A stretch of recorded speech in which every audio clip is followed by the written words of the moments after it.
नमस्कार दोस्तों। अग्निपथ अग्निपथ अग्निपथ फिल्म तो आपने देखी होगी, अमिताभ बच्चन की। उस फिल्म का जितना शोर था, कुछ वैसा ही शोर कल से अग्निपथ योजना का है। जो भी अखबार आपके घर में पहुंचा होगा, हर अखबार में आज पूरे पन्ने का यह विज्ञापन है, अग्निपथ योजना। और इस योजना के क्या फायदे हैं? मौका जिंदगी जिंदा दिली से जीने का, आओ बने हम भारत के अग्निवीर। अग्निपथ योजना का हिस्सा बनिए और अग्निवीर कहलाइए।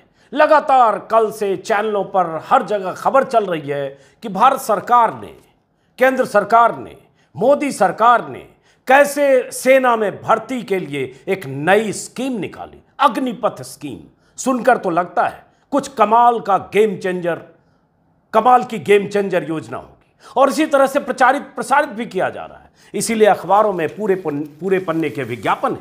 जो भी आप अखबार उठाएं, हर अखबार में पूरे पन्ने का अग्निपथ स्कीम का विज्ञापन है। जो भी चैनल आप कल से देख रहे होंगे, हर चैनल पर इसी के बारे में, गेम चेंजर योजना के बारे में, और मोदी जी ने कैसे सेना में भर्ती की स्कीम निकाली, उस स्कीम के बारे में बताया जा रहा है। लेकिन पहली बार मैं ऐसा देख रहा हूं कि सरकार ने भर्ती की स्कीम निकाली, कहा कि 46,000 भर्तियां करेंगे और भर्तियों को प्रसारित किया जा रहा है। केंद्रीय रक्षा मंत्री की तरफ से प्रेस को एड्रेस किया गया, और उसके बाद अलग अलग शहरों में प्रदर्शन हो रहे हैं, बिहार के बक्सर में, मुजफ्फरपुर में, राजस्थान में, और जब तक ये वीडियो देखेंगे तब तक और किसी हिस्से से। पहली बार ऐसा हो रहा है कि प्रदर्शन युवा कर रहे हैं, नहीं नहीं नहीं, हमें ये वाली नौकरी नहीं चाहिए, हमें ये वाली स्कीम, अग्निपथ स्कीम वाली नौकरी नहीं चाहिए, हमें इस स्कीम में ये अग्निवीर नहीं बनना है। ये पहली बार ऐसा हुआ है। कभी आपने सुना?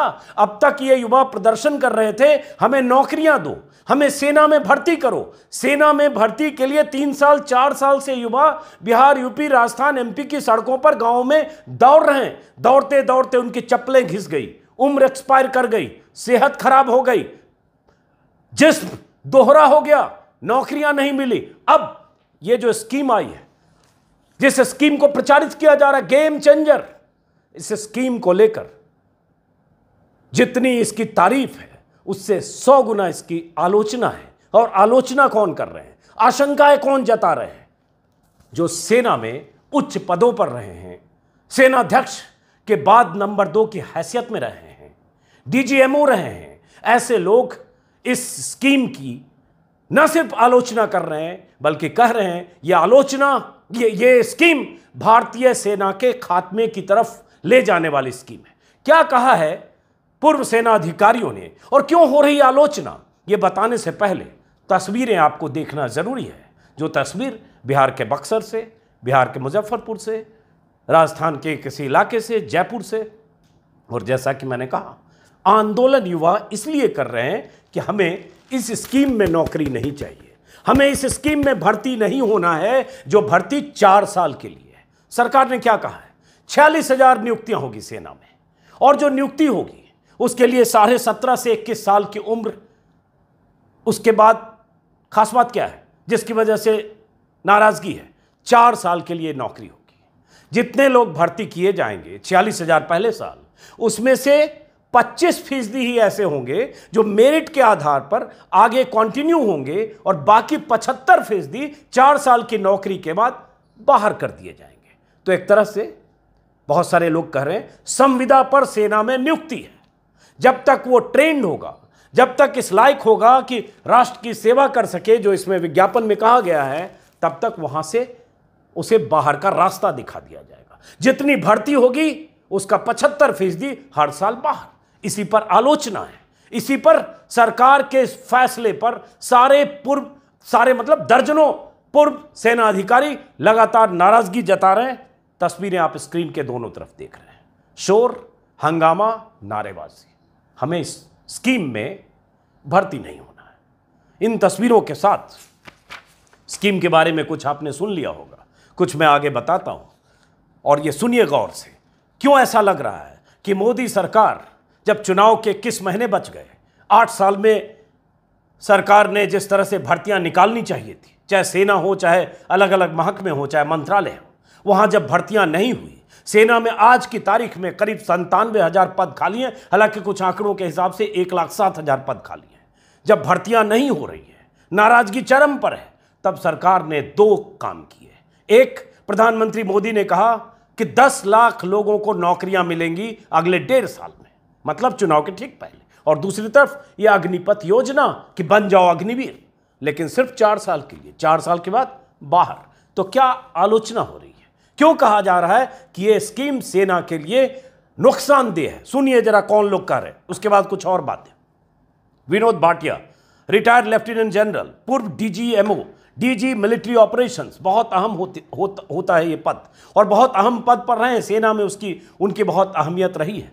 चाहे पैराट्रूपर्स की तरफ से जो स्ट्राइक किया गया उसमें भी विनोद भाटिया की बहुत अहमियत रही है, अहम भूमिका रही है। विनोद भाटिया ने कहा कि यह फैसला आर्म फोर्सेज के लिए डेथ नेल की तरह है। गौर से सुनिएगा, मतलब आर्म फोर्सेज की समाप्ति की घोषणा है। डेथ नेल का यही मतलब होता है। कोई पायलट प्रोजेक्ट नहीं, सीधे इंप्लीमेंट कर दिया गया। यह फैसला सोसाइटी के सैन्यीकरण की तरह होगा। यह ज्यादा बड़े खतरे की तरफ सेना अधिकारी इशारा कर रहे हैं, और इसी को आप समझिए कि इससे खतरा क्या हो सकता है, फायदा के साथ साथ। हर साल 40,000 युवा लगभग, मान लो अभी 46,000 पहले साल है, अगले साल मान लो 50,000 भर्ती होगी। 50,000 भर्ती में से 75% बाहर हो जाएंगे। तो एक अनुमानित, और उसके बाद हो सकता है 50,000 से ज़्यादा हो, तो अनुमानित आंकड़े के हिसाब से करें, हर साल 40,000 युवा बिना नौकरी के डिजेक्टेड और रिजेक्टेड होकर लौटेंगे। ये पूर्व अग्निवीर आर्म्स के लिए ट्रेंड होंगे। ये अच्छा आइडिया नहीं है, इससे किसी को फायदा नहीं है। उन्होंने दूसरे ट्वीट में कहा, विनोद भाटिया ने, लेफ्टिनेंट जनरल रह चुके हैं, कि इसे टूर ऑफ ड्यूटी बताते हुए उन्होंने कहा कि इस पर मुझे एक आर्मी अफसर की टिप्पणी मिली। कोई भी इस भ्रम में है कि 4 साल के दौरे पर एक इंटर्न हिमालय की चुनौतियों का सामना करेगा और जीवन की रक्षा कर वो पलटन की इज्जत को आगे रखेगा, ऐसा सोचने वाला भ्रम में है। उसके अलावा लेफ्टिनेंट जनरल शंकर प्रसाद, इन्हें टेलीविजन चैनल पर बहसों में आप देखते सुनते होंगे, उन्होंने कहा हमें एक जीतने वाली सेना तैयार करनी है, न कि दूसरे नंबर पर आए वैसी सेना। भले ही ये योजना देश को कुछ फायदा दिखा रही हो, वैसे तो सरकार को केवल फायदा हो रहा है वित्तीय रूप में। इससे सुरक्षा के लिए खतरा हो सकता है। हम युद्ध के लिए एक सेना तैयार करते हैं ताकि हम युद्ध जीत सकें। हम युद्ध में रनर अप नहीं हो सकते, हमें विजेता बनना होगा, तभी हम अपने देश की रक्षा कर सकते हैं। यह सेना अधिकारियों की चिंता है उस अग्निपथ योजना से, जिसका बहुत जोर शोर से प्रचार किया जा रहा है लगातार, गेम चेंजर, मास्टर स्ट्रोक। उसके अलावा बाकी लोग क्या कर रहे हैं, और इस योजना की खामी क्या है, क्यों चिंता व्यक्त की जा रही है, और क्या इससे बेरोजगारी दूर होगी? जब उम्र होगी नौकरी खोजते रहने की, 17.5 से 21, 4 साल किया, 21.5 बाहर हो गए, 22, 23, 24, 25 साल में वो बाहर सड़क पर फिर भटक रहा है गांव में। उसके लिए क्या कहा गया है? उसके लिए कहा गया गृह मंत्रालय की तरफ से कि अर्धसैनिक बलों में उनकी भर्ती को प्राथमिकता दी जाएगी। और अर्धसैनिक बलों की क्या स्थिति है? सरकारी आंकड़े हैं उसके मुताबिक, 2020 का आंकड़ा है गृह मंत्रालय का, उसके मुताबिक 1,10,000 पद अर्धसैनिक बलों में खाली है। तो जहां पहले से भर्ती नहीं हो रही है, वहां से हर साल ये 40,000 निकलेंगे, उनको आप वहां भर्ती करेंगे। कौन सा चूचू का मुरब्बा थमा रहे हैं? क्या कहना चाह रहे हैं, इसको फिर समझिए। बीएसएफ के एक पूर्व आईजी हैं बीएन शर्मा, उन्होंने कहा है, अलग अलग जगह जो कहा है मैं उसको कंपाइल मैंने किया है। मेरे हिसाब से अग्निपथ स्कीम कोई नई लॉन्च की गई सिक्योरिटी एजेंसी की स्कीम की तरह है। 4 साल के कॉन्ट्रैक्ट पर नौकरी और फिर 25% को रखकर बाकी बाहर। वैसा ही है, संविदा पर नौकरी या कॉन्ट्रैक्ट पर नौकरी का है। रिटायर्ड लेफ्टिनेंट जनरल एस सोही ने कहा, सेना की बुनियादी चीजों को सीखने से ही नहीं भर्ती वालों को 4 साल लगते हैं। उधर बिहार रेजिमेंट के एक पूर्व अधिकारी ने कहा कि इससे इन रेजिमेंटों के गौरव और उत्साह को इससे समाप्त हो जाएगा, इस तरह के फैसले से। मेजर जनरल बीएस धनोआ ने कहा, सशस्त्र बलों के लिए हाल ही में घोषित भर्ती नीति के लिए 2 गंभीर सिफारिशें, नए लोगों को 4 साल के लिए भर्ती करने की बजाय इसे बढ़ाकर कम से कम 7 साल करें। जो 4 साल से ज़्यादा लंबे समय तक के लिए सेवा के इच्छुक हैं, उन्हें भर्ती कर लें, कम से कम 50% लोगों को। इस तरह की चिंताएं व्यक्त की जा रही है। उसी में एक इंडियन एक्सप्रेस के डिफेंस एडिटर रहे अभी सेंटर फॉर पॉलिसी रिसर्च के सीनियर फेलो है सुशांत सिंह, उन्होंने कहा है सैनिकों में युवाओं की भर्तियां छोटी अवधि के लिए करेंगे तो 24 साल होते होते फौज से बाहर हो जाएंगे। बीबीसी को उन्होंने कहा है फौज से बाहर हो जाएंगे, इससे देश में बेरोजगारी बढ़ेगी। क्या आप वाकई बड़ी संख्या में सैन्य प्रशिक्षण लेने वाले युवाओं को नौकरी से बाहर रखना चाहते हैं? ये युवा फिर उसी समाज में आएंगे जहां पहले से हिंसा बढ़ी हुई है। क्या आप चाहते हैं कि पूर्व फौजी पुलिस और सिक्योरिटी गार्ड में भर्ती हों? मेरा डर है कि कहीं हथियार चलाने की ट्रेनिंग लेने वाले बेरोजगार युवाओं का मिलिशिया न तैयार हो जाए। उम्र है भर्ती के लिए 17.5 से 21। मान लीजिए कोई 20 में भर्ती हुआ, कोई 18 में भर्ती हुआ, कोई 21 में भर्ती हुआ, मतलब अधिकतम 24 साल में उसको बाहर 75% लोगों को 35 से 40,000 42,000 लोगों को बाहर होना है 4 साल के उस जो लिमिटेड पीरियड की नौकरी के बाद, जो एक तरह से कॉन्ट्रैक्चुअल नौकरी की तरह है, क्योंकि उसमें जो बाकी सुविधाएं होती है, पेंशन और बाकी सुविधाएं, वो भी नहीं मिलनी है। मतलब उसका भविष्य ऐसे भी अंधकार में। और अब तक जो भर्तियां होती थी जिसमें 17 साल की नौकरी होती है ट्रूप लेवल पर, अब हर भर्ती इसी तरह से होगी। ये भी बात, ऐसा नहीं है कि ये कुछ भर्ती ऐसे हो रही है और कुछ जो भर्ती रेगुलर जैसे होती थी वैसे नहीं। सभी सैनिक, नाविक या एयरमैन की नियुक्ति अब अग्निपथ स्कीम से होगी। ये कितनी बड़ी चिंता की बात है। इसी में दूसरी चिंता, बीबीसी ने लिखा है कि इस योजना की वजह से भारतीय सेना में नौसिखिए जवानों की संख्या बढ़ जाएगी, जो शत्रु देशों की ओर से मिलने वाली चुनौतियों का सामना करने में असमर्थ होंगे। अभी तक प्रशिक्षण की अवधि 1 साल की है। नई योजना के तहत भर्ती होने वाले अग्निवीरों को युद्ध के मोर्चे पर भी तैनात किया जा सकता है और उनकी भूमिका किसी अन्य सैनिक से अलग नहीं होगी। तीसरी बड़ी चिंता, इस योजना के कारण सशस्त्र बलों की सदियों पुरानी रेजिमेंटल संरचना बाधित हो सकती है। ये चिंताएं हैं, और ये चिंताएं आज कुछ अखबारों में, एडिटोरियल्स में ये चिंता दिख रही है। लेकिन ऐसे अखबारों की सुर्खियां देखेंगे तो आज की सुर्खी आपको दैनिक भास्कर की सुर्खी स्क्रीन पर है, 10 लाख जबरदस्त ऑफर, जो 10 लाख वाला है। रोजगार के अग्निपथ पर सरकार, अमर उजाला का हेडिंग देखिए सामने।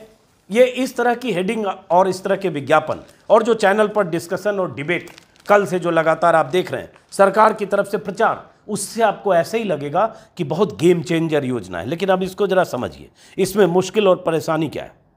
एक तो जैसा आप सब लोग समझ गए कि 4 साल बाद सेना की नौकरी से बाहर जाना है, लेकिन उसके बाद असली चिंता यह है कि जो बाहर जाएंगे वो करेंगे क्या। और 4 साल तक उन्होंने हथियारों की ट्रेनिंग ली, 4 साल में 3 साल 2 साल लगते हैं ट्रेंड होने में, और जब तक वो इस लायक हुए कि वाकई राष्ट्र की सेवा कर सकें तब तक वो बाहर चले गए। 75% बाहर चले गए। तो क्या उनमें लॉन्ग टर्म कमिटमेंट है? क्या उनमें राष्ट्र सेवा को लेकर वो भावना होगी जो 15 साल 17 साल सेना में कोई रहता है, क्योंकि उसे पता है कि उसे 4 साल बाद बाहर जाना है। ऐसा भी बहुत सारे लोग सवाल उठा रहे हैं कि सेना में इस तरह से संविदा पर नौकरी जैसी स्थिति क्यों पैदा की जा रही है। अब कुछ सवाल हैं जो सवाल पैदा हुए हैं, उसका जवाब नवभारत टाइम्स में मैं देख रहा हूं, पूनम पांडे ने कुछ लोगों से बात करके लिखा है। उसी में एक मेजर यश मोर हैं, उन्होंने कहा है यह दुर्भाग्यपूर्ण है कि देश सेना में रिक्रूटमेंट को पैसा बचाने के हिसाब से देखने लगा है। उन्होंने कहा अग्निवीर में से कौन 25% परमानेंट होंगे, उन्हें कैसे ज्यादा काबिल घोषित किया जाएगा, क्योंकि 4 साल का वक्त उनकी स्किल को मापने के हिसाब से काफी कम होता है और उतने कम वक्त में कोई स्पेशलाइज्ड ट्रेनिंग भी नहीं दे सकते। 4 साल बाद बहुत से युवा सड़कों पर असंतुष्ट होकर घूमेंगे, साथ ही इसका फौज पर निगेटिव असर पड़ेगा। अग्निवीर को अलग नजर से देखा जाएगा, उन्हें सीक्रेट ड्यूटी दे सकते हैं, क्या उन्हें स्पेशल मिशन पर भेजा जा सकता है। कैसे पता होगा कि 4 साल बाद जब बाहर आएगा तो अपने साथ डेटा, वहां का जो फौज की जानकारी होती है, लेकर नहीं आएगा। जब उसे पता है कि 4 साल के बाद बाहर हैं तो उनकी क्या वफादारी होगी। सुरक्षा और सेना के उत्साह के लिहाज से ये ठीक नहीं है। ये सैन्य अधिकारियों के हवाले से मैंने कहा। और खास बात, इसमें वो सैन्य अधिकारी भी जो सेना में 30 साल 35 साल रहे, वो भी आलोचना कर रहे हैं, जो एक तरह से बीजेपी की नीतियों से कदमताल कर रहे हैं बीते 5 से 8 सालों में, जिसमें जनरल जीडी बख्शी जैसे लोग हैं, वो भी आलोचना कर रहे हैं। तो हर तरफ आलोचना है, लेकिन सरकार ने ढिंढोरा पीटना शुरू किया, अग्निपथ योजना, अग्निपथ योजना, अग्निवीर बनो, अग्निवीर बनो। और जिन्हें अग्निवीर बनना चाहिए, जो युवा 3 साल 4 साल से सेना में भर्ती के लिए सड़कों पर दौड़ रहे हैं, प्रैक्टिस कर रहे हैं, फिजिकल फिटनेस के लिए अपने को खपा रहे हैं, धूप में, बारिश में, ठंड में, वो युवा आज प्रदर्शन कर रहे हैं। इसलिए मैंने कहा पहले शुरू में आपको, ऐसा कम होता है कि भर्ती निकले, उस भर्ती के खिलाफ युवा सड़क पर आ जाए, जो आ गए। बिहार की तस्वीर फिर से स्क्रीन पर है, राजस्थान में भी। और जैसा कि मैंने शुरू में कहा, जब तक आप ये वीडियो देखेंगे कुछ और जगह से ऐसी तस्वीरें आपको मिलने लगेंगी। बिहार के बेगूसराय और बक्सर में रेलवे ट्रैक पर प्रदर्शनकारी युवा जो सेना में भर्ती के लिए तैयारी कर रहे हैं, फिटनेस के लिए सड़कों पर दौड़ रहे हैं, इंतजार कर रहे थे कि सेना में भर्ती की घोषणा होगी। लेकिन जब घोषणा हुई है ये 4 साल वाली भर्ती, अग्निपथ स्कीम, अग्निवीर बनाने की स्कीम, तो सड़कों पर निकल आए। तस्वीर फिर से आप देख रहे हैं। ऐसे मुजफ्फरपुर से इसी तरह के प्रदर्शन की खबर है, कुछ जगह आगजनी की भी खबरें आ रही हैं। अब जरा सोचिए कि जिन युवाओं के लिए स्कीम निकली है वो युवा ही इससे नाराज है। वो युवा इस तरह से भर्ती नहीं होना चाहते हैं जिसमें 4 साल के बाद भविष्य अंधकार में है और किसी तरह की सुविधा नहीं है। पहले अगर भर्ती होते थे, जैसे ट्रूप्स में भर्ती होने का पहले 17 साल तक एक पीरियड था जिसमें एक्सटेंड भी किया जाता था किसी किसी को, और उन्हें एक तरह से लाइफ लॉन्ग पेंशन की सुविधा थी। यहां वो सब कोई सुविधा नहीं। तो उन्हें लगता है कि 4 साल के बाद 30,000 से नौकरी शुरू होगी, कुछ बढ़ते बढ़ते, हालांकि उसका भी डिटेल आ चुका है कि पहले साल, दूसरे साल, तीसरे साल क्या होगा, और उसके बाद फिर बाहर। इसलिए युवाओं में गुस्सा और आक्रोश है। अब हुआ ये कि वरुण गांधी जो बीजेपी के सांसद हैं, चूंकि लगातार वो मुखर रहते हैं ऐसे मसलों पर, वरुण गांधी ने, और बहुत सारे लोग लिख रहे हैं, लेकिन वरुण गांधी उसमें एक तरह से बहुत उनकी आक्रामक भूमिका रहती है रोजगार के सवाल पर। उन्होंने आज लिखा, पहले ट्विटर पर लिखा कि सरकार भी 5 सालों के लिए चुनी जाती है, फिर युवाओं को सिर्फ 4 साल के लिए देश की सेवा का मौका क्यों मिले। और जब उन्होंने लिखा, बहुत सारे लोगों के बयान उनके ट्विटर हैंडल पर उनके नीचे हैं, जिसमें कुछ पूर्व फौजी भी हैं, और साथ में लगातार ट्विटर पर लिख रहे हैं कि ये स्कीम कैसे सेना के लिए भी नुकसानदेह है और बेरोजगारी के मुद्दे को एड्रेस करने के लिए किया गया, तो इसका कोई मतलब नहीं है। जैसे विनीत कुमार सिंह ने लिखा, सेना में अनुभव की कमी हो जाएगी, 21,000 मात्र तनख्वाह मिलेगी, एक अलग तरह की बेरोजगारी पैदा होगी, 4 साल बीतने के बाद एक बड़ी संख्या बंदूक चलाना सीख जाएगी जो बाद में हिंसा का कारण बन सकती है। संविदा कहीं भी सफल नहीं हुआ है, सेना में प्रयोग क्यों। एक शुभम मिश्रा ने लिखा, जब देश का युवा बंदूक चलाना जान जाएगा, आसानी से बंदूक उपलब्ध हो जाएगा, तो बेरोजगारी के दौर में उसका गलत उपयोग कर सकता है। देश के सांसद विधायकों को 3 लाख सैलरी और जीवन भर पेंशन, तो फिर देश के सैनिकों के साथ ऐसा क्यों नहीं हो सकता। एक उमेश लिख रहे हैं, अग्निपथ में शामिल होने वाले अग्निवीर 4 साल जॉब करने के बाद या तो डाकू बनेगा या बदमाश बनेगा या फिरौती लेगा। हालांकि इससे मैं सहमत नहीं हूं, उनके अपने विचार हैं, लेकिन चलिए, लोकतंत्र में उनके विचार हैं। राजवीर चीमा लिख रहे हैं, इससे हमारी आर्म फोर्सेज की वैल्यू कम होगी। दूसरा, कोई भी व्यक्ति ड्यूटी के प्रति सीरियस नहीं रहेगा जब उसे पता है कि वो अस्थायी नियुक्ति पर है। पर्सनली फील भारतीय सेना में ऐसे प्रयोग नहीं होने चाहिए। ऐसे ही किसी और ने लिखा, 17 साल की उम्र, लगभग 12वीं पास, उसके बाद 4 साल आर्मी में बहुमूल्य पढ़ाई के साल, जिसमें छात्र ग्रेजुएट होते हैं, रिटायर होने के बाद वो 3 साल ग्रेजुएशन और 4 साल किसी भी सेक्टर में योग्यता, लगभग पता नहीं क्या लिखा, इनकी तो प्रतिक्रिया मुझे समझ में नहीं आई। खैर, 4 वर्ष के अनुभव से उसे काम में परिपक्वता आएगी और वैसे ही उसे निकाल दिया जाएगा। यह कैसी सोच है। नौकरी से आदमी जॉब सिक्योरिटी देखता है, बिना उसके कितने समर्पण से वो काम करेगा, वहां से आने के बाद वो समाज के लिए क्या फिट रहेगा। एक ही दिन में कोई फौजी नहीं बनता, वर्षों की मेहनत होती है, सूरज वर्मा लिख रहे हैं। और नौकरी सिर्फ 4 साल की, उसमें भी 6 माह की ट्रेनिंग। कोई 21 की उम्र में मान लो नौकरी पा गया, 25 में रिटायर, बस फिर सब खत्म। 25 के बाद क्या करेगा। ये मजाक नहीं तो क्या है। अफसोस सेना के अफसर हाँ में हाँ मिला रहे हैं। हालांकि अच्छी बात है कि सेना के पूर्व अधिकारी तो प्रतिक्रिया व्यक्त कर रहे हैं, लेकिन मौजूदा दौर में जो सेना का सिस्टम है, सेनाध्यक्ष हैं, उनके बाद के जो अधिकारी हैं, उनकी तरफ से कोई, मैं तो कहूँगा, इंडोर्समेंट है। तभी रक्षा मंत्री ने ऐलान किया। किसी ने लिखा, मोदी जी देश चला रहे हैं लेकिन सेना में लाखों पद खाली पड़े हैं, देश सेवा करने के लिए भी एहसान करके सिर्फ 4 वर्ष का मौका दे रहे हैं। तो ऐसे लगातार इसको लेकर प्रतिक्रिया व्यक्त की जा रही है। और जैसा कि मैंने कहा कि 17.5 साल से 21 साल की म्याद म्याद मतलब साढ़े 17 साल से 21 साल उम्र चाहिए भर्ती होने के लिए, और 20-21 में अगर भर्ती हुए 4 साल में बाहर। और यही चिंता बड़ी है, और ये चिंता अलग अलग ढंग से पूर्व सेना अधिकारियों ने व्यक्त किया। साथ में ये कि जो ट्रेनिंग है और जिसके लिए वेल इक्विप्ड होना कहते हैं, और जो चुनौतियां हैं देश के सामने, चाहे पाकिस्तान के मोर्चे पर चाहे चीन के मोर्चे पर, आपने देखा गलवान में किस तरह का संघर्ष हुआ और उसके बाद हमारे 20 जवानों की शहादत हुई। ऐसे वक्त में जब सेना को वेल इक्विप्ड होना चाहिए, जब सेना में आर्म फोर्सेज में ऐसे जवान होने चाहिए जो 10 साल 15 साल रहे, ट्रेंड हो, जैसे 17 साल 15 साल रहते हैं, वहां ये संविदा पर 4 साल के कॉन्ट्रैक्चुअल नौकरी पर बहुत सारे सवाल हैं। और सवाल ये कि क्या यही 4 साल की नौकरी पाने के लिए 4 साल तक बेरोजगार सड़कों पर दौड़ रहे हैं? 4 साल दौड़े, उसके बाद उन्हें नौकरी मिली, कितनों को मिली वो अलग सवाल है, लेकिन जो मिली वो महज 4 साल के लिए मिली। और जब वहां से बाहर आए तो कोई भी सुविधा नहीं जो पोस्ट रिटायरमेंट होता है, चाहे पेंशन हो चाहे दूसरा बेनिफिट हो। तो फिलहाल मोदी जी ने एक झुंझुना दिया है, नाम बड़ा खूबसूरत दिया है, यह खास बात है, अग्निपथ योजना। जो इसमें शामिल होंगे वो अग्निवीर कहलाए जाएंगे, लेकिन ये अग्निवीर सिर्फ 4 साल के लिए होंगे, सिर्फ 4 साल के लिए। और जिनके लिए ये योजना है, एक बार फिर से तस्वीर देखिए, वो सड़कों पर आ गए हैं। ऐसा बहुत कम होता है। नमस्कार।